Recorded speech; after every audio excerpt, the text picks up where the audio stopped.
Sa 44 na nakitilan ng buhay, buong tapang nakibaka tatak, bukang pilay gaga, pang sa talahib ka sa maang kasanib, mara limang balakid di lamang panganib. Habang bumibelo, susugod na sa duelo, susunod na ang kabanatang di na pumipreno. Minsan napapaisip na gusto nang umuwi, pero di sunod sa utos, handa na masawi. At sa asawa, anak at ang mga kaanak, itay kong sumasabak, malapis ang pahamak. At sa huling araw na pagdanak ng dugo, hapis at pagluluksa, mga matay di matuyo. Maraming hinaing ang namuo at tumaing sa gobyerno dahil sa kasakiman na dumating. Di dapat palampasin, katanungan sa lasing, sagutin sa pangmatrikula at titila pa din. Sa 44 na nakitilan ng buhay, buong tapang nakibaka tatak, mukhang pilay gaga, pang sa talahib ka sa maang kasalib, para mimang balakid di lamang panganib. Sa 44 na nakitilan ng buhay, buong tapang nakibaka tatak,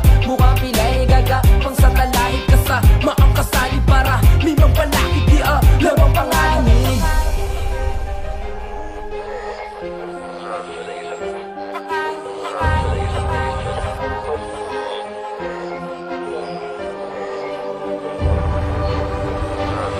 Sa 44 na nakitilan ng buhay, buong tapang nakibaka tatak, mukhang pilay gaga, pang sa talahib ka sa maang kasalib, para mimang balakid di lamang panganib. Sa